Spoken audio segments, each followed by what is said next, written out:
Okay तो आज का topic money banking and start कर रहे हैं अपने मनी टॉपिक से। फाइन, तो रुको मैं नोट्स ही निकाल देता हूँ।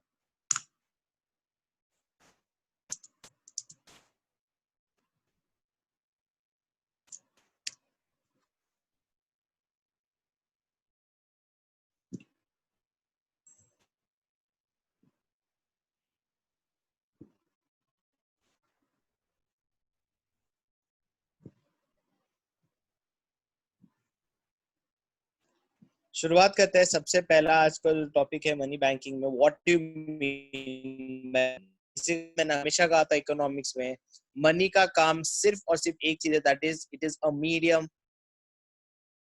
Of exchange. ये एक मीडियम ऑफ एक्सचेंज है, that's it. Medium of exchange का मतलब क्या कि आप पहले जो सिस्टम चलता था उसे क्या कहते थे? Barter system. बार्टर सिस्टम में क्या हुआ करता था? अगर मैं इसको कोई गुड्स प्रोवाइड कर रहा हूँ जो इसकी नीड का हो, तो सामने वाले को भी कोई गुड्स या सर्विसेज प्रोवाइड करना पड़ेगा जो इसकी नीड का हो, राइट? अब ऐसी जरूरत नहीं है, अब मनी आ चुका है। अब मनी क्या आ जाएगा as a medium of exchange? Medium of exchange किस तरह से रहेगा कि अब जब ये इससे गुड्स खरीदे, जरूरी नहीं है कि इसको गुड्स सर्विस प्रोवाइड करना है, ये मनी दे सकता है और इस मनी से वो अपनी नीड जो है वो किसी और पर्सन से जो ये सर्विस प्रोवाइड करता हो उससे ये फुलफिल कर सकता है, राइट? तो जो बार्टर सिस्टम को रिप्लेस करके जो आया उसे कहते हैं medium of exchange. Exchange of what? Goods and good services, service. Right? Okay, अब ये जो 3 पॉइंट है ना, ये बार्टर सिस्टम से आया कि जो चीज बार्टर सिस्टम में नहीं हुआ करता था वो मनी में आ गया। Store of value. Now what do you mean bye store of value? Sir अभी आज हम मनी को स्टोर शेयर कर सकते करोगे? हैं क्या? सर आज आप ये फाइल शेयर करोगे? हाँ, कर दूंगा। मनी को हम स्टोर करते हैं, राइट? बट वही चीज मनी को कैसे स्टोर कर रहे हैं? अरे अगर आपने कोई गुड्स खरीदा, right, let's say this one person, इसने इसको गेहूं दिए, मतलब वीट दिए। अब मैं यहाँ इसके सामने इसको ऑनियन देता हूँ। क्या ये ऑनियन को स्टोर कर सकता है? कितने महीने? 2 महीने, 3 महीने, उसके बाद ऑनियन कभी ना कभी तो सड़ जाएगा। पर मनी एक ऐसी चीज है जो आप स्टोर कर सकते हो, उसकी वैल्यू स्टोर हो सकती है। आप कोई भी चीज खरीदते हो, कोई भी गुड्स एंड सर्विसेज खरीदते हो, उसकी वैल्यू धीरे उसके बाद कम हो जाती है। पर मनी एक ऐसी चीज है जिसकी वैल्यू कम नहीं होती। 100 रुपए मतलब हमेशा 100 रुपए ही रहेगा, इसलिए आप स्टोर कर सकते हो। इसको मेजर कर सकते हो। Money as a something which can be measured. कुछ ऐसी चीज है जिसका मेजर नहीं कर सकते। And last, measure of value मतलब क्या? मेरे पास हॉर्स है, मैं सामने वाले से ले रहा हूँ 1 kg आटा। अब मैं हॉर्स का कितना वैल्यू दूं? उसको पूछ काट के दूं क्या? You can not measure this in terms of horse, but anything you can measure in terms of money. Money एक ऐसी चीज है जिसको सभी के साथ वैल्यू कर सकते हैं। 1 kg आटा होगा 10 रुपए का, वही हॉर्स का भी measure in terms of money हो सकता है। तो money is something which can be measured, which can not be measured in barter system, and it can be used for deferred payment, मतलब क्रेडिट सिस्टम अलाउड था। तो ये money के 4 important definition है कि सबसे पहला, it is a medium of exchange. आप यूज कर सकते हो, आप इसको स्टोर भी कर सकते हो और इसको आप मेजर भी कर सकते हो। Store and major of value. And third, it can be used for deferred payment. ये है आपका मनी का डेफिनेशन। किसी को कोई doubt? Sir store of value एक बार समझाना ना। स्टोर ऑफ वैल्यू मतलब, मेरी बात सुन, तो लेट्स से मनी नहीं होता ध्रुव, लेट्स से मनी नहीं होता, मैं तुझे कोई चीज प्रोवाइड कर रहा हूँ, तो कुछ भी बोलना, कोई भी सिस्टम। जैसे तूने मुझे कंसल्टेंसी सर्विस प्रोवाइड की, मैंने उसके सामने कोई भी तुझे गुड्स दिया। अब इस गुड्स की वैल्यू उस टाइम 10,000 थी, 1 साल बाद भी इसकी वैल्यू उतनी रहेगी क्या? हाँ सर, ध्रुव, रहेगी 10 साल? मतलब 1 साल बाद तो नहीं रहेगी, थोड़ी कम होगी या 1 साल बढ़ेगी? बाद के 1 दिन बाद? 1 दिन बाद तो उतनी रहेगी ना सर। क्या बात कर रहा है? दुकान से जब तू खरीदता है एक दिन में उसकी वैल्यू उतनी रहती है? सर मैं बुक्स खरीदता हूँ तो वैल्यू तो उतनी रहेगी ना। बुक्स की वैल्यू किसने कहा उतनी रहेगी? सर एक दो दिन बाद तो उतनी रहेगी ना। 300 की तू खरीदता है, दूसरे पर वापस बेचने, अरे वो रिटर्न पॉलिसी अलग बात है। तो सामने वाले को बेचने जाएगा, वो तुझे 300 में थोड़ी खरीदेगा, वो बोलेगा मैं नहीं नहीं नहीं नहीं, ना हाँ खरीदूं, तुझसे क्यों खरीदूं? हाँ ऐसी सर। बात कर रहा हूँ, right? You can not store the value. Money हो तो आप स्टोर कर सकते हो। मनी 100 रुपया तो हमेशा 100 रुपये रहेगा, चाहे वो 10 साल हो या कितना भी टाइम हो। समझ आया? हाँ इसकी सर। वैल्यू हमेशा स्टोर रहेगी। ओके, तो मनी का डेफिनेशन, ये 3 पॉइंट होने चाहिए उसमें।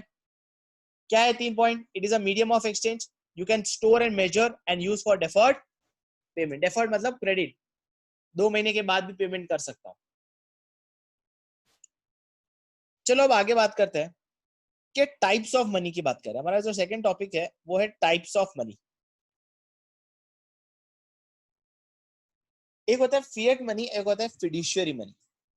क्या होता है दोनों के difference? What is the difference between a fiat money and a fiduciary money? Dhruv, मुझे मनी बैंकिंग का प्लीज भेज देना ना, स्कैन कॉपी। संदीप से। हाँ, हाँ okay. Fiat and fiduciary money, चलो इसका मतलब क्या है पहले समझ आओ। एस मनी का मतलब समझ आ गया ना, मीडियम ऑफ एक्सचेंज। क्या पेटीएम एक मनी है कि नहीं है? क्या पेटीएम एक मनी है? हाँ सर। हाँ, Yes, है sir.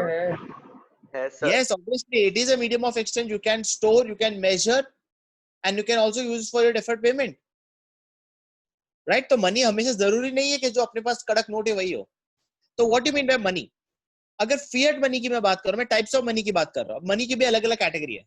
अगर issued by order by the government, मतलब अगर सरकार ने कोई ऐसी चीज यूज की है जिसको यूज करके आप बोल सकते हो हाँ ये मनी है, because it can be use as a medium of exchange, and in that situation that is called fiat money, right? मतलब which is legally bound. What do you mean by legally bound? First of all word देखो, दो important word use किया इन्होंने। सबसे पहले fiat money में पहला शब्द यूज किया है issue by order. Issue by order मतलब क्या? हमारे देश के सरकार ने, जो इस गवर्नमेंट के पावर में है, उन्होंने इशू किया। सेकंड, और ये लीगली बाउंड है। लीगली बाउंड का मतलब क्या है?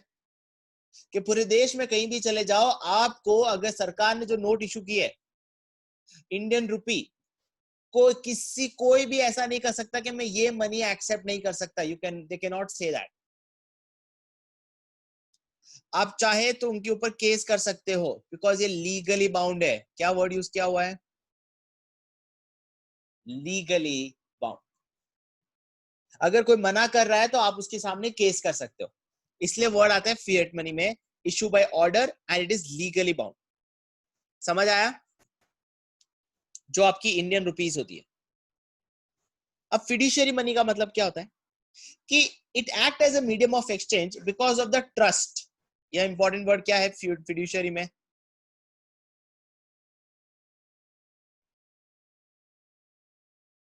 फिड्यूशियरी मनी में इंपॉर्टेंट चीज क्या है? इसलिए होता है बिकॉज ऑफ ट्रस्ट।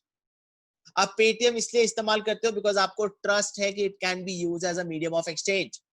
अगर आप 10,000 रुपए पेटीएम पे लेके डाल रहे हो, आपको क्या पता, अगर पेटीएम बंद हो गया आपके 10,000 रुपए गए।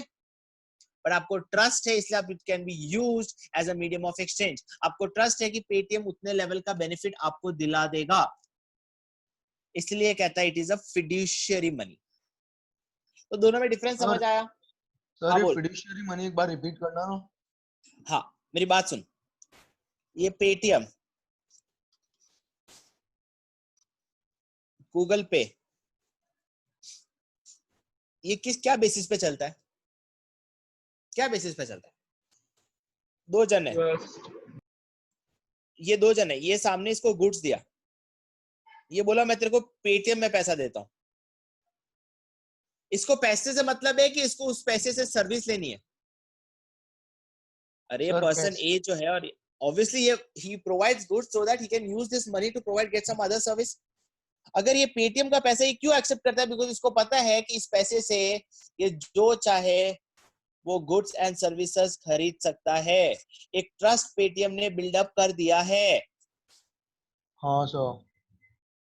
कल अगर मैं अपना एक मीडियम ऑफ एक्सचेंज खोलूं, लोग नहीं एक्सेप्ट करेंगे, बिकॉज लोगों को मेरे पे ट्रस्ट नहीं रहेगा कि क्या पता ये एक्सेप्ट हो या ना हो। जैसे बिटकॉइंस,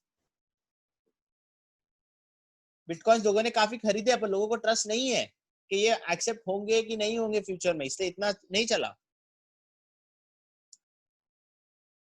तो समझ आ गया फिड्यूशियरी और फिएट मनी में डिफरेंस। फिएट मनी मतलब क्या होता है, जो issue by order and it is legally bound, and fiduciary money मतलब क्या, it is based on trust. किसका ट्रस्ट?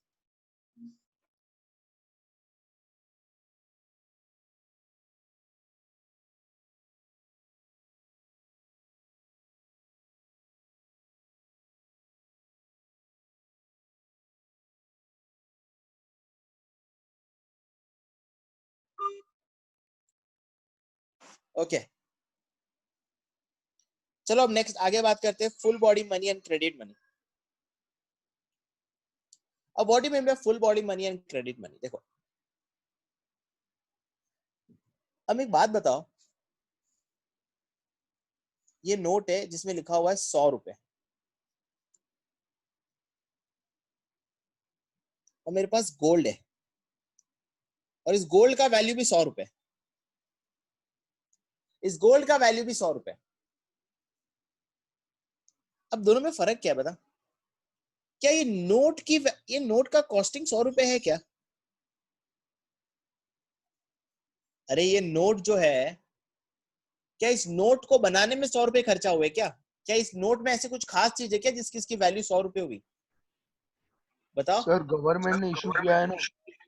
इसलिए याद है 500, 1000 रुपए की नोट गवर्नमेंट ने एक चक्कर में इसकी वैल्यू 0 कर दी थी। क्यों? बिकॉज वैल्यू उसकी नोट में नहीं थी, वैल्यू थी गवर्नमेंट की प्रॉमिस में।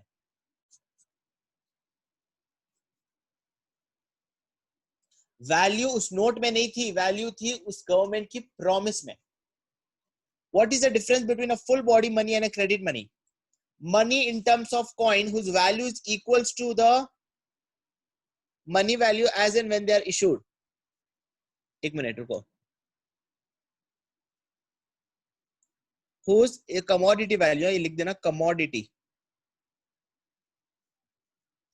whose commodity value is equals to money value. Now what do you mean by commodity value is equals to money value? अब ध्यान से सुनना। पहले जमाने में जब राजा लोगों के टाइम, ये लोग गोल्ड कॉइन यूज करते थे as a medium of exchange, अगर पता हो तो।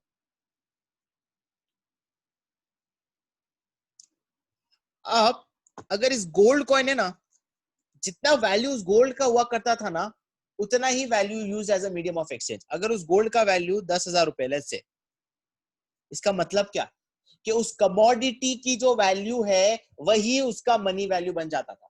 मतलब जितना कमोडिटी का वैल्यू होगा उतना ही मीडियम ऑफ एक्सचेंज की तरह आप यूज कर पाओगे। अरे समझ आ रहा है? मतलब अगर उस गोल्ड का वैल्यू 20,000 का है, तो अब आपका मीडियम ऑफ एक्सचेंज कितना हुआ? आपका मीडियम ऑफ एक्सचेंज कितना हुआ? 10,000। 20,000। अरे गोल्ड का वैल्यू 20,000 है। अब मेरी बात सुन ले, एग्जांपल लेता हूं मनी से, एग्जांपल सॉरी रुपीज से।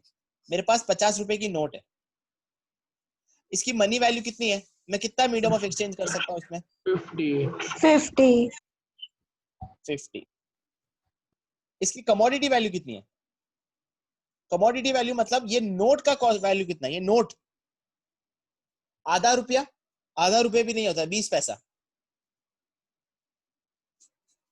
अरे अगर ये वैल्यू गवर्नमेंट मुझे प्रॉमिस ना करे, डीमोनेटाइजेशन हो गया, तो इस नोट को खाली बेचने जाऊं तो मुझे कितना मिलेगा? खाली 20 पैसा मिलेगा, क्योंकि इसमें कमोडिटी की वैल्यू कुछ नहीं है, सिर्फ मनी वैल्यू है। और इस मनी वैल्यू कितना है? 50 रुपीज। अरे समझ आ रहा है जो मैं कह रहा हूँ? हाँ सर। सर ये समझ नहीं आया इतना। हाँ, मैंने क्या बोला? तुम्हारे सामने मैंने गोल्ड और एक 50 रुपए की नोट को कंपेयर कर रहा हूं। ध्यान से सुनो, अभी दो वैल्यू की मैं बात कर रहा हूं। कितना मीडियम ऑफ एक्सचेंज रहेगा और इसकी कमोडिटी वैल्यू कितनी है। सेम चीज मैं इसकी भी बात कर रहा हूं। इसका कितना कमोडिटी वैल्यू है और इसका कितना मीडियम ऑफ एक्सचेंज है। अब ध्यान से सुनना जो मैं कह रहा हूं। मैंने क्या कहा, इस गोल्ड का वैल्यू 10,000 रुपए था। इस गोल्ड का मतलब जो सोना है उसका वैल्यू 10,000 रुपए था। इसका मतलब क्या है, इसका कमोडिटी वैल्यू कितना हुआ, 10,000 रुपए। क्यों? क्योंकि ये सोने का वैल्यू ही 10,000 रुपए। तो आप कितना मीडियम ऑफ एक्सचेंज कर पाओगे इसमें अभी? आप कितने वर्थ की? 10,000 की। Very good. अब इधर आ जाओ। अब सरकार ने प्रॉमिस किया है कि मैं आपको ये नोट से 50 रुपए का बेनिफिट दिखा सकता हूं। अगर तुम्हारे पास नोट है, रुक जाओ, तो नोट में लिखा हुआ होता है आई प्रॉमिस यू टू पे worth 50 rupees goods and services, कि मैं 50 रुपए तक का वैल्यू आपको दिला सकता हूं। मतलब मैं मीडियम ऑफ एक्सचेंज में कितना वैल्यू यूज कर सकता हूं इससे, कितने रुपए की रुपीज। पर इसकी कमोडिटी वैल्यू कितनी है, ये नोट की वैल्यू कितनी है? अरे ये नोट की वैल्यू कितनी है? नोट की वैल्यू मतलब इसकी कॉस्ट। अगर सरकार इसकी गवर्नमेंट को प्रॉमिस, पता है। अगर 20 सरकार, पैसा। तो इसकी वैल्यू 20 पैसा भी नहीं है। दोनों में डिफरेंस समझ आया? कि इधर yes sir.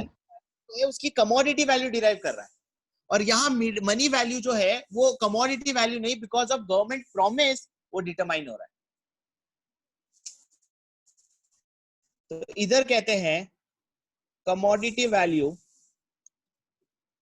Is equals to money value. Money value मतलब मीडियम ऑफ एक्सचेंज। और इधर आपकी commodity value is less than your money value.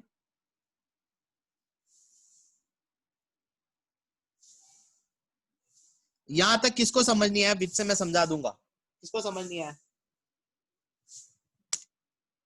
बिंदास पूछो जिसको समझ नहीं आया।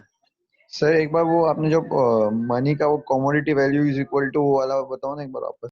हाँ सर, ये वो वाला वापस बताओ ना। और ये इस साइड वाला वाला भी इस साइड वाला भी commodity value is lesser than money value. तो कहते हैं बोलना दोनों। तो बोलना तो दिव्यांशु सही। मेरी बात सुन। तेरे को मैंने 50 रुपए की नोट दी। कितने की दी? 50। 50 रुपए की नोट दी। तू अगर कुछ गुड सर्विसेज खरीदेगा तो कितने रुपए का बेनिफिट ले सकता है तू? 50 का। 50 का। तो तेरा मीडियम ऑफ एक्सचेंज 50 हुआ, ये मान गया? हाँ। अच्छा एक बात बता, सॉरी 500 रुपए, एग्जाम्पल 500 रुपए ले। तो मीडियम ऑफ एक्सचेंज कितना हुआ? 500 रुपए। मैं तुझे 500 रुपए की नोट दी तो तू कितना मीडियम ऑफ एक्सचेंज ले सकता है? 500 तक मतलब का। 500 तक का। चल वो करेंसी अब डीमोनेटाइज हो चुकी है। अब वो करेंसी क्या हो गई है? डिमोनेटाइज। डीमोनेटाइज। अब वही नोट को तू बेचने जाएगा तो कोई कितना रुपए पैसा देगा अब तुझे? कुछ नहीं देगा। हाँ मतलब उस कुछ नहीं। नोट का देगा 20 पैसा जितना। हाँ 20 पैसा देगा। इसका मतलब हाँ। उस नोट में कुछ भी वैल्यू नहीं था। उस हाँ। नोट से कोई वैल्यू डिराइव हो रहा था कि गवर्नमेंट की प्रॉमिस से उसमें डिराइव हो रहा था वैल्यू? गवर्नमेंट की प्रॉमिस से हो रहा था। गवर्नमेंट की प्रॉमिस से, मतलब उस नोट की कोई वैल्यू नहीं थी। हाँ। मतलब कमोडिटी वैल्यू कम था और उसका हाँ। मनी वैल्यू, और उसका मनी हाँ वैल्यू ज्यादा क्यों? सर आपकी उसका मनी, आवाज कट रही है। ओके मैं बोल रहा हूँ कि उसका मनी वैल्यू ज्यादा क्यों था? क्योंकि वो गवर्नमेंट ने अपने को प्रॉमिस किया है। गवर्नमेंट ने अपने को प्रॉमिस किया है इसकी वजह से। तो ये लाइन अब ये समझ आ गया? हाँ समझ आ गया। मैं वही चीज तुझे गोल्ड देता हूँ। गोल्ड, हाँ। गोल्ड का वैल्यू डिराइव कैसे हो रहा है 10,000 रुपया? क्या गवर्नमेंट प्रॉमिस कर रहा है कि कमोडिटी से डिराइव हो रहा है? कमोडिटी से डिराइव हो रहा है। कमोडिटी से डिराइव मतलब जितना कमोडिटी का वैल्यू उतना ही मनी वैल्यू होगा। हाँ। मतलब मनी वैल्यू मतलब उतना ही तू मीडियम ऑफ एक्सचेंज कर पाएगा। अरे जितना उस हाँ। गोल्ड का वैल्यू होगा तो उतना ही मीडियम ऑफ एक्सचेंज कर पाएगा। तो कहना ही से जितना कमोडिटी का वैल्यू होगा उतना ही आपका मनी वैल्यू होगा। हाँ। समझ आया यहाँ तक दो स्टेटमेंट? कि रुपीस में हाँ। कमोडिटी का वैल्यू कम होता है मनी वैल्यू से, और इधर कमोडिटी का वैल्यू जितना होता है उतना ही उसका मनी वैल्यू होता है। हाँ सर। इस टाइप की चीजों को बोलते हैं फुल बॉडी मनी।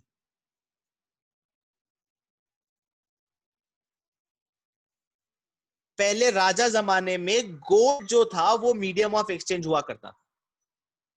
जो गोल्ड था ना वो मीडियम ऑफ एक्सचेंज हुआ करता था। एक और एक एग्जांपल देता हूं, देखो अभी थोड़ा सा अब लेके मत जाना सर इसकी कॉस्टिंग कम है। 1 रुपए का सिक्का, सिक्के की बात कर रहा हूं 1 रुपए की, इसमें गवर्नमेंट ने प्रॉमिस कितना किया है? 1 रुपए, मतलब मनी वैल्यू 1 रुपया हुआ। पर अगर कल गवर्नमेंट करे और उस सिक्के को बेचने जाओ तो भी हो सके तो आपको 1 रुपया मिल जाए, तो can I say your commodity value was equals to your money value? Yes sir. अगर 1 रुपए के सिक्के को तो बेचने जाता, प्रॉमिस नहीं किया, सरकार ने प्रॉमिस नहीं किया कि मैं 1 रुपए नहीं दूंगा, वो डिमोनेटाइज हो चुका, मेरे लिए 1 रुपए की कोई वैल्यू नहीं है, फिर भी वो 1 रुपए का सिक्का तो किसी लोखंड वाले के पास जाएगा तो 1 रुपए तुझे दे देगा कुछ और फॉर्म में। क्यों? क्योंकि उसकी कमोडिटी वैल्यू 1 रुपया थी। समझ आया? तो जब commodity value is equals to money, उसे कहते हैं full body money. Full body money मतलब उसे कहते हैं full body money, right? And जब commodity value was less than money value, जैसे ये 50 रुपए की नोट, इसकी नोट में कोई वैल्यू नहीं है, ये गवर्नमेंट की प्रॉमिस की वजह से इसकी वैल्यू कितनी हो गई? 50 रुपए। तो इस टाइप की मनी को कहा जाता है क्रेडिट मनी। इस टाइप की मनी को क्या कहा जाता है? Credit money. हम क्या यूज करते हैं as a medium of exchange? Full body money की क्रेडिट मनी? Credit money. एक मिनट, क्या बोला? किसी ने कुछ पूछा? Credit money. हम क्या यूज करते हैं? Credit money. अरे समझ आया?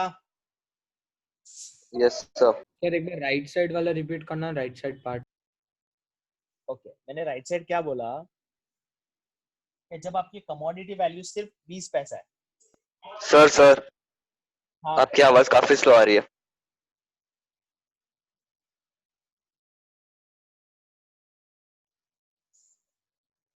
अब आ रही है? Yes sir. Yes sir. तो मैंने क्या कहा, जब आपकी कमोडिटी वैल्यू 20 पैसा है और आपको बेनिफिट दिला रहा है 50 रुपए का, तो बाकी 49.8 रुपीस का उधारी कौन दे रहा है? सरकार दे रहा है। गवर्नमेंट प्रॉमिस की वजह से आपको मिला है, इसे कहते हैं क्रेडिट मनी। क्रेडिट मनी कब होता है? जब आपका commodity value is less than your money value. And full body money कब होता है? जब आपका commodity value is equals to your money value. Sir तो हम क्रेडिट मनी को वो भी बोल सकते हैं फिड्यूशियरी मनी। फिड्यूशियरी मनी कैसे बोल सकता है? सर क्रेडिट क्योंकि मनी, उसके अंदर भी क्रेडिट मनी भी फिएट मनी भी हो सकता है, फिड्यूशियरी भी हो सकता है। फिएट मनी मतलब जैसे तेरी नोट, जो 5 रुपए का नोट है, 10 रुपए का नोट है, वो बेसिकली क्या हुआ? फिएट मनी हुआ ना, क्योंकि वो गवर्नमेंट ने इशू किया है। पर पेटीएम जो है, गूगल पे जो है, वो क्या होगा? फिड्यूशियरी मनी, बिकॉज उसमें ट्रस्ट के बेसिस पे चलता है। अरे समझ आया? Yes sir. तो चलो एक बार फिर से रिवाइज करते हैं। हम पढ़ रहे थे टाइप्स ऑफ मनी। जब हम टाइप्स ऑफ मनी पढ़ रहे थे, सबसे पहले हमने ये पढ़ा, what do you mean bye fiat money and what do you mean bye fiduciary money. Fiat money ऐसा है जो किसी ऑर्डर ने इशू किया है, जो गवर्नमेंट हो ऐसा, और ये लीगली बाउंड, और तुम्हें पता हो लीगली बाउंड है। फिड्यूशियरी मतलब क्या है? जो क्या बेसिस पे चलता है? ट्रस्ट। ट्रस्ट। अब हम बात करते हैं full body money and credit money. Full body money कब होती है? जब आपकी कमोडिटी वैल्यू जितनी होती है उतनी ही आपकी मनी वैल्यू होती है। मतलब जितना वैल्यू उस कमोडिटी का होता है उतना ही आपका मीडियम ऑफ एक्सचेंज की तरह काम आएगा। इधर ऐसा नहीं है, आपकी कमोडिटी वैल्यू काफी कम होती है आपकी मनी वैल्यू से।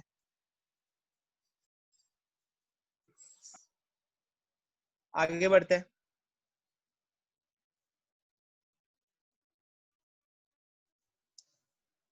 अब हम बात करते हैं सप्लाई ऑफ मनी।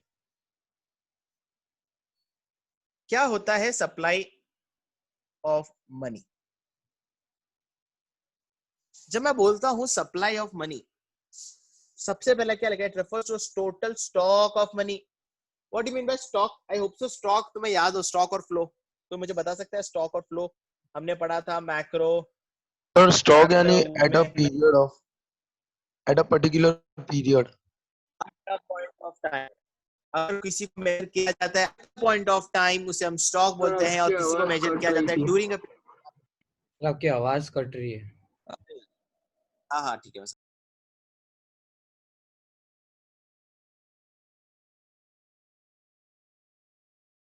सर अगर आप स्लोली बोलोगे तो आपकी आवाज नहीं कटेगी ज्यादा। हाँ ठीक है, मैं ट्राई करता हूँ। अरे वो ध्यान नहीं रहता तब। अच्छा मैं क्या बता रहा था? स्टॉक ऑफ मनी क्या है? स्टॉक कॉन्सेप्ट है। क्यों मनी स्टॉक कॉन्सेप्ट है? बिकॉज आप उसको मेजर कब करते हो? Eight a point of time. किसी को पूछते हो आपके पास पैसा कितना है अभी, राइट? तो अब हम पढ़ क्या रहे? Supply of money. Supply of money की जब मैं बात कर रहा हूं, मैं ये पूछना चाहता हूं कि मेरी इकोनॉमी में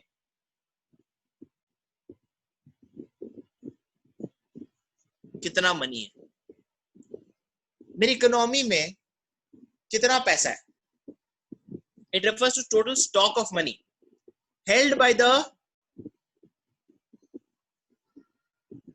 people of a country at a point of time. Obviously stock concept है, इसलिए at a point of time आएगा। इसमें कोई डाउट है? सप्लाई ऑफ मनी ये बोलता है कि कितना पैसा, कितना मनी कौन हेल्ड कर रहे हैं? लोग, eight a point of time. मैं ये जानना चाहता हूं, आज की क्या तारीख है? 15 जून 7:45 को हमारे लोग कितना पैसा रखे हैं, कितना मनी हेल्ड है?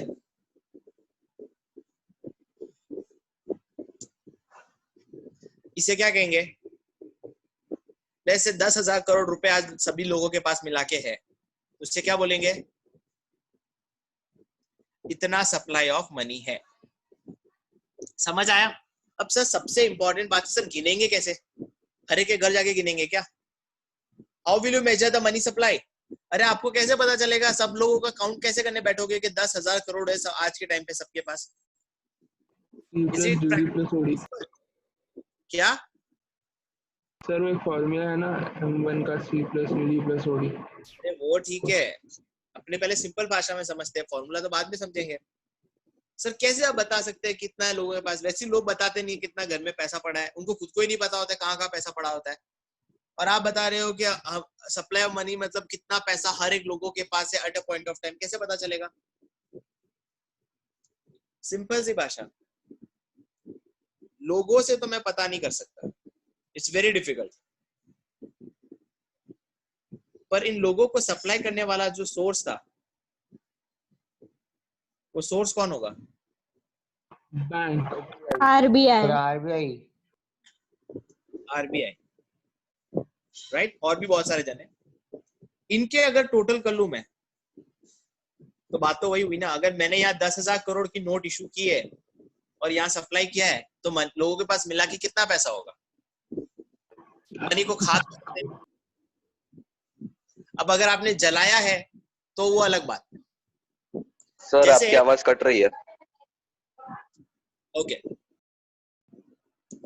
अगर आपने पैसे जलाया है तो अलग बात है, वो हम कैलकुलेट करते ही है कि उतने तो माइनस प्लस होते ही है, दैट इज एक्सेप्टेबल। बाकी जितना मैंने इशू किया है उतना ही तो इकोनॉमी में घूमता रहेगा, क्योंकि आप कोई गुड्स थोड़ी है जो कंज्यूम करोगे। तो जितना मैंने प्रोड्यूस किया होगा उतना ही तो आपके पास वो पैसा होगा, वो नोट होगी। अगर मैंने हाँ सर अगर पहले का भी पैसा पड़ा हो तो? अरे पहले का कभी भी पड़ा हो, जितना प्रोड्यूस किया उतना ही होगा ना तुम्हारे पास। हाँ सर आपने हरो सुना ना? 50 में 100 नोट प्रिंट की थी, 100 नंबर्स में प्रिंट की थी। 50-50 रुपए की नोट जो है वो 100 प्रिंट की थी। फिर ठेठ जाके 2002 में 200 नोट प्रिंट की थी 50 रुपए की, लोगों के पास कितने होंगे? 300 नोट। 300 नोट ही होगी ना, उससे ज्यादा थोड़ी होगी या उससे कम थोड़ी होगी। खा थोड़ी जाएंगे नोटों को, पुरानी हो तो क्या हुआ? अरे समझ आया? हाँ सर। बट सर रिजॉइन करना है? हाँ हाँ रिजॉइन करना है। बट डीमोनेटाइजेशन में क्या हुआ था कि लेट्स से अगर मैंने 500 रुपए की जो नोट है ये मैंने 1 लाख प्रोड्यूस की होगी, लेट्स से अज्यूम मेरे हाथ में सिर्फ 95,000 ही आई, बैंक के पास सिर्फ 95,000 उसकी नोट आई, तो बाकी 5,000 की नोट क्या हुई होगी? Black money. Very good, black money. वो बेचारे अपनी इनकम दिखाना नहीं चाहते, वो बेचारे वही 500,000 रुपए की नोट शादियों में या डेकोरेशन में यूज करेंगे। क्यों? क्योंकि ब्लैक मनी है, डिक्लेयर कर नहीं सकते, वो अलग बात है। गवर्नमेंट ने क्या कर दिया, अज्यूम कर दिया ऐसी नोट कभी थी नहीं और इसकी वैल्यू को जीरो कर दिया। That is a very different thing. But समझ आया कि मनी को मेजर कैसे किया जाता है? अरे समझ आया कि कैसे मनी को मेजर किया जाता है, मतलब किसके एंगल से मेजर किया जाता है? सर सोर्स के एंगल से तो मेजर किया जाता है ना, सोर्स के एंगल। क्या बोल रहा है?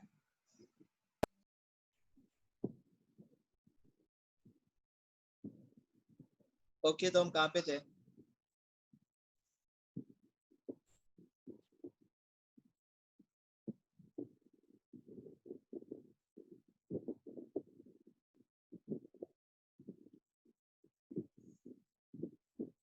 Measure of money supply. मुझे कुछ कोई पूछ रहा था डाउट।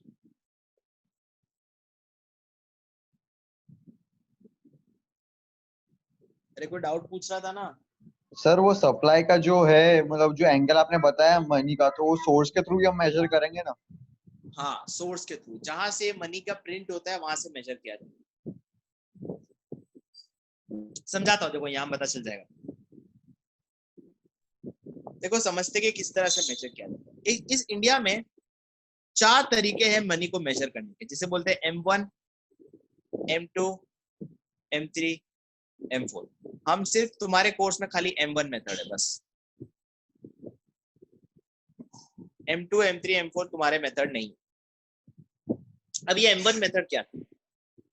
अगर मुझे जानना है कि लोगों के पास कितना पैसा है तो सबसे पहले मैं ये जानूंगा। M1 मेथड ये है C plus DD plus OD। अब C plus DD plus OD क्या होता है, ध्यान से समझते। मेरे पास आज मेरे घर में 10,000 रुपए की नोट पड़ी है, ऐसे नहीं। मेरे पास 1,000 रुपए की 10 नोट पड़ी है। कितनी पड़ी है? 1,000 रुपए की 10 नोट। और मेरे बैंक में 2 लाख पड़े, तो टोटल मेरे पास कितना मनी पड़ा है? 2,10,000।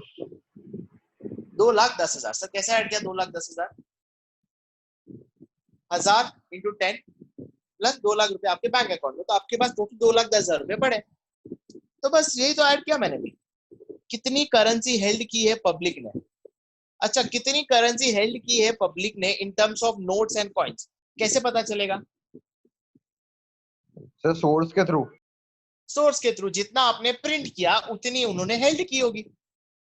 अगर मैंने अपनी मशीन में, बिकॉज हर एक का लॉग होता है, होप्स को तुमने वो मूवी देखी होगी, सॉरी इतनी बड़ी क्या कहते हैं यार, वेब सीरीज, वो स्पेन वाली कौन सी है यार, मनी हाइस्ट। बताते हैं ना वो हर एक का नोट करता है कितना पैसा इशू हुआ है एक बैच में। वो लड़की जो करती, देखी है ना वेब सीरीज? No sir.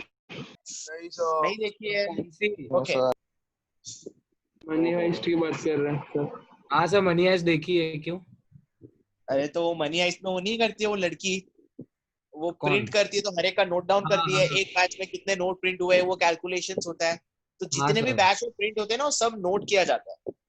तो currency held by the public कैसे पता चलेगा? कि जितनी मैंने बनाया है उतनी पब्लिक से पास होगा। तो मैं पूरा डेटा निकाल दूंगा कि आज तक मैंने 1985 में 100 रुपए के 1,000 नोट प्रिंट किए, 200 के 50 नोट प्रिंट किए, तो अब टोटल मिला के इतने लोगों के पास पैसा पड़ेगा और उससे ज्यादा तो होगा नहीं।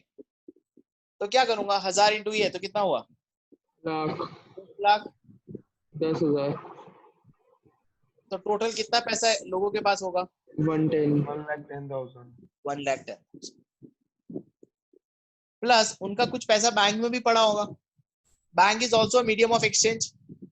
ये समझ आ रहा है, नेट बैंकिंग ये सब भी तो मीडियम ऑफ एक्सचेंज ही हुआ ना। अरे समझ आया, हाँ सर। चेक है, नेट बैंकिंग है, ये भी तो। अच्छा मुझे बात बताओ, चेक, नेट बैंकिंग, ये फिएट मनी है कि फिड्यूशियरी है? Fiduciary, very good, it is a fiduciary money. क्यों? ये सरकार ने इशू नहीं किया है, ये बैंक्स ने इशू किया हुआ है, और आप बैंक पे ट्रस्ट करते हो, इसलिए आप इसको मीडियम ऑफ एक्सचेंज यूज करते हो। और अगर आपका पैसा यस बैंक में पड़ा है तो आपका ट्रस्ट टूट गया, और अब यस बैंक में पैसा जो है वो क्या हो गया, डूब गया। डूब गया, क्योंकि बैंक खत्म तो आपका मीडियम ऑफ एक्सचेंज भी खत्म, राइट? ओके, तो कितना पैसा बैंक में पड़ा है वो टोटल करना बहुत ही इजी है। क्यों? सभी बैंक के पास, सभी बैंक को, एक मिनट, ये क्या हुआ? सर वो रिकॉर्डिंग का होगा कुछ। हाँ हाँ हाँ सर हमने दोनों लगा दी होगी। ओके, सभी बैंक को हर वीक डिटेल देना पड़ता है कि उनके पास कितना डिपॉजिट हेल्ड है पब्लिक का। तो उस डिपॉजिट से उनको ये दूसरा डेटा मिल जाता है। तो पहला डेटा मुझे किससे मिल गया कि कितनी मैंने money held by the public in terms of coins and in terms of notes, plus the demand deposit by the commercial bank. Commercial bank पता चलता है ना, दो ही बैंक होती है, एक सेंट्रल बैंक और एक कमर्शियल बैंक। सेंट्रल बैंक कौन सी होती है? RBI, reserve bank of India. और बाकी जितनी भी बैंक है वो सारी क्या हुई? कमर्शियल। तो आई होप सो दो तो चीज पता चल गई। तो ये सब फालतू का क्यों है? अब बात ये है कि सिर्फ इंसान मनी को यूज थोड़ी करते हैं, कुछ पैसा, तो सर और कौन करता है? बताता हूं ना, फाइनेंशियल इंस्टीट्यूशंस करती है।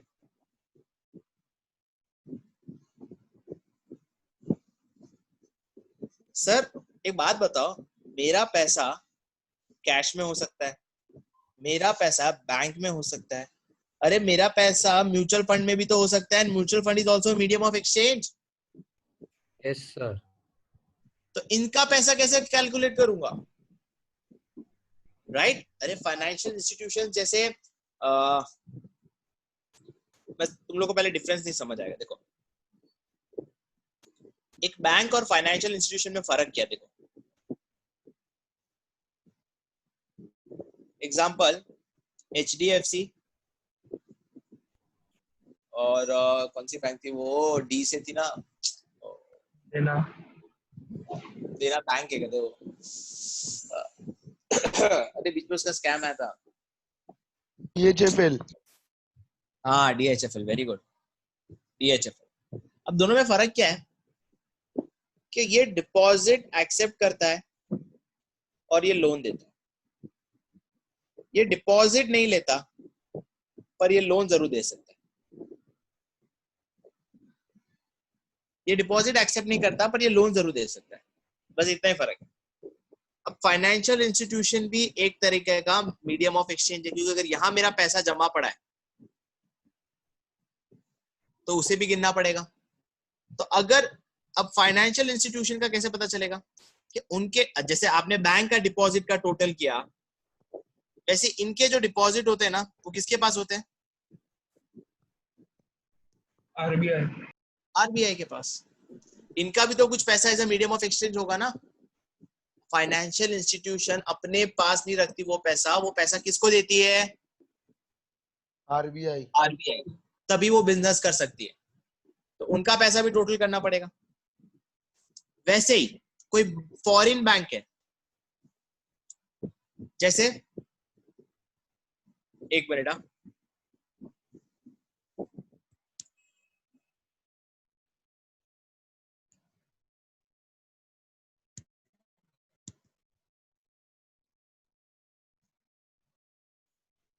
जैसे फेडरल रिजर्व। फेडरल रिजर्व क्या है? जैसे इंडिया की रिजर्व बैंक ऑफ इंडिया है, वैसे यूनाइटेड स्टेट्स का क्या होता है? Federal reserve. वो एक जैसा इंडिया का आरबीआई, वैसे यूएसए का फेडरल रिजर्व कहा जाता है। अब इनका भी पैसा आरबीआई के पास होता है। सर इनका पैसा आरबीआई के पास क्यों होता है? तो मुझे बता सकता है? फॉरेन एक्सचेंज के लिए। सर वो करेंसी एक्सचेंज के लिए। वेरी गुड, उनके करेंसी एक्सचेंज के लिए। वो अपना पैसा आरबीआई को जमा करके देते हैं कि अगर हमारे देश के लोग वहां आए तो आप उनको उनकी करेंसी दे सकते हो as a medium of exchange.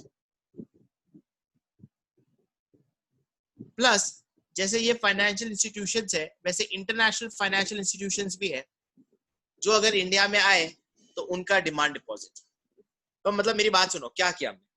सबसे पहले तो पब्लिक, उसके पास कितना पैसा पड़ा है in the form of notes और in the form of coins. पैसा मतलब मनी। दूसरा, मैंने जितने भी कमर्शियल बैंक है उसके सभी के डिमांड डिपॉजिट को टोटल कर दिया। डिमांड डिपॉजिट मतलब पता है क्या होता है? What do you mean bye demand deposit? Demand deposit का मतलब होता है कि अगर मैंने पैसा डिपॉजिट करा है बैंक में, मैं जब चाहे वो पैसा डिमांड कर सकता हूं, मुझे बैंक रोक नहीं सकता। बैंक मुझे ये नहीं बोल सकता कि नहीं नहीं अब पैसा लेके नहीं जा सकते, ये नहीं बोल सकता। इसे कहते हैं डिमांड डिपॉजिट। एंड थर्ड, अब आरबीआई के पास भी तो डिमांड डिपॉजिट होता है, पर आरबीआई के पास जो डिमांड डिपॉजिट है वो 3 जगह से होता है। पहला कौन सा? Financial institutions, right? Public financial institution, फिर इंटरनेशनल फाइनेंशियल इंस्टीट्यूशन, और तीसरा कौन? Foreign central bank. इसके बारे में इन डिटेल आपको समझने के लिए थोड़ा वेट करना पड़ेगा, क्योंकि जब हम बैंकिंग पढ़ेंगे तो थोड़ा ज्यादा समझ आएगा, अभी क्लैरिटी नहीं आएगी, क्योंकि तुमने अभी तक वो पिक्चर देखा नहीं कि होता क्या है ये सब। ये तो तुम्हें क्लियर हो गया होगा, क्योंकि मेरा पैसा 2 फॉर्म में रह सकता है, या तो मेरा पैसा कैश में रहेगा, या तो मेरा पैसा किस में रहेगा? ट्रस्ट, किस में रहेगा? Bank. Demand deposit. Very good. तो सिंपल सी भाषा में पब्लिक का पैसा कैश में रहता है और जितना बैंक में रहता है उसको कहते हैं सप्लाई ऑफ मनी। पर हाँ, कुछ बड़े बड़े लोग जैसे public financial institutions, international financial institutions और फॉरेन सेंट्रल बैंक, जिसका पैसा आरबीआई के पास रहता है, उसको भी आप ऐड कर दोगे तो आपको मिल जाएगा, क्या मिल जाएगा? Supply of. मतलब मेरी इकोनॉमी में कितना मीडियम ऑफ एक्सचेंज है। सर उससे फायदा क्या होगा वो आप समझोगे बाद में कि what is the relevance of money. पर ये बहुत ही इंपॉर्टेंट है जब मैं नेक्स्ट क्लास में जो टॉपिक लूंगा कि सप्लाई ऑफ मनी ज्यादा होने का मतलब क्या है, हम क्यों कैलकुलेट करते हैं सप्लाई ऑफ मनी एंड उसका रेलेवेंस क्या है। समझ आ गया? अब देखो मेरी बात सुनो, इस चैप्टर में अभी सिर्फ एक ही टॉपिक रह चुका है,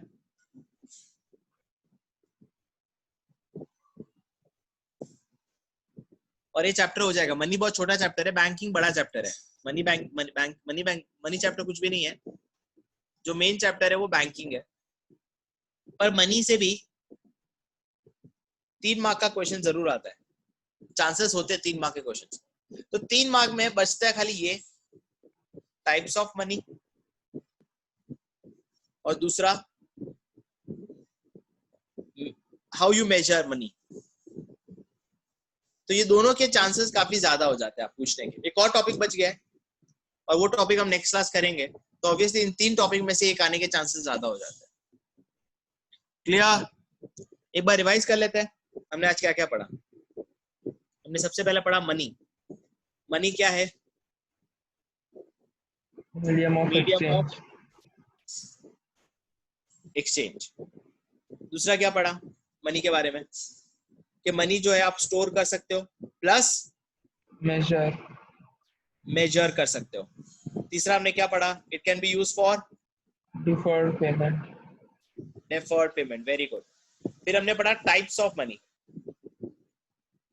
टाइप में सबसे पहले फिएट एंड फिडुशियरी। फिएट मतलब issued by order of government, plus it is legally bind, मतलब ये लीगली एक्सेप्ट करना पड़ेगा हर एक को। ये क्यों चलता है? ट्रस्ट। ट्रस्ट के बेसिस पे। Full body money and credit money. Full body मतलब क्या होता है? यहाँ commodity value is equals to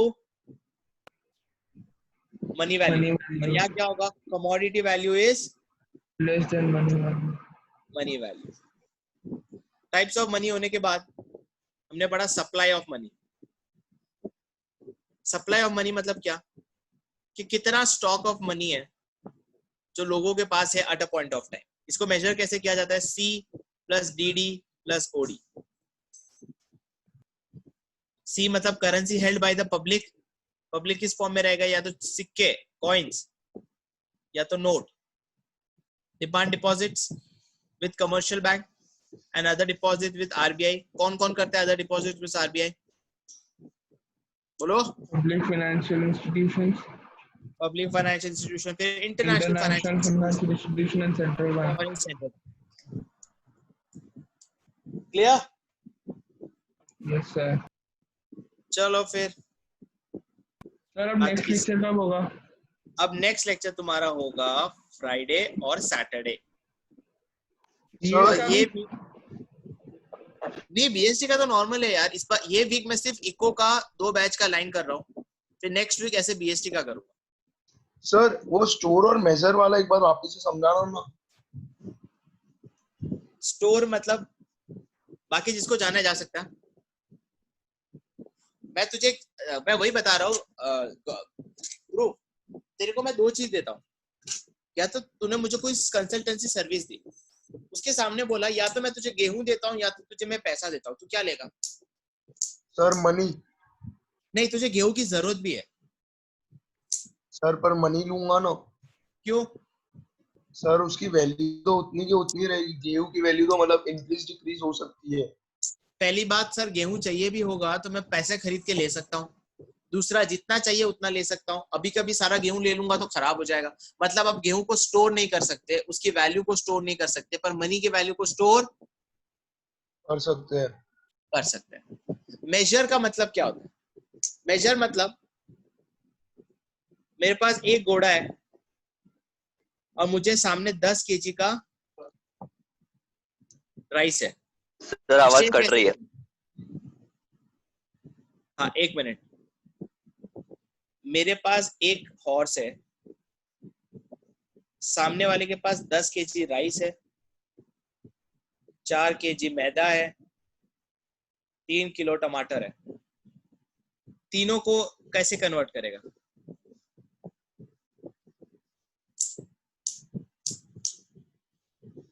कैसे मेजर करेगा? सर पता सर नहीं। मनी को कर सकता हूँ। अच्छा लेट्स से सर हॉर्स की वैल्यू है 100 रुपए। अब अगर मैं ये 10 केजी हटा देता हूँ, छोड़, हॉर्स का वैल्यू कितना है? 100 रुपए। राइस का वैल्यू 10 रुपए था, मैदा का वैल्यू 5 रुपए था, इसका वैल्यू 20 रुपए था। अब मेजर कर सकता है? हाँ सर। क्यों? एक घोड़े के बदले कितना मिलेगा? मैं बहुत वेग एग्जांपल ले रहा हूँ। 10 केजी राइस, क्योंकि 1 केजी राइस कितने का है? 10 रुपए का है, तो 100 रुपए का वैल्यू तो कितना? 10 केजी राइस। एक घोड़े में 20 केजी मैदा और एक घोड़े के बदले 5 टोमेटो, 5 केजी। समझ आया? हाँ sir. You can measure through money, otherwise it is not possible. हाँ सर। कोई डाउट? नहीं सर। Okay fine. दिव्यांशु समझ आया?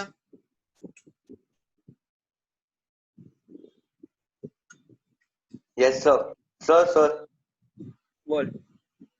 सर आप इसकी नोट्स भेज दोगे? हाथ में भी जाके भी वही कर रहा हूँ, भेज रहा हूँ। अरे मैं वो ग्रुप में नहीं हूँ ना, तो फिर इसलिए। हाँ मैं तुझे ऐड कर देता हूँ। रूहानी और समझ सर आया? सर हाँ सर एक्चुअली मुझे ग्रुप में ऐड नहीं किया था तो मेरे को पता नहीं था कि लेक्चर है। Okay fine. अरे हाँ, मेरा ध्यान नहीं रहा, मैं ऐड कर देता हूँ। हाँ सर। हाँ कोई नहीं, तो मैं वापस वो रिकॉर्डिंग, 1 मिनट ना दिव्यांशु, मैं वापस वो रिकॉर्ड कर चुका हूँ, मैं भेज देता हूँ, देख लेना। हाँ बोल दिव्यांशु। Okay sir. वो बाद में बात करता हूँ, चलो ना। हाँ ठीक है, ओके, मुझे कॉल कर। ओके चलो बाय बाय।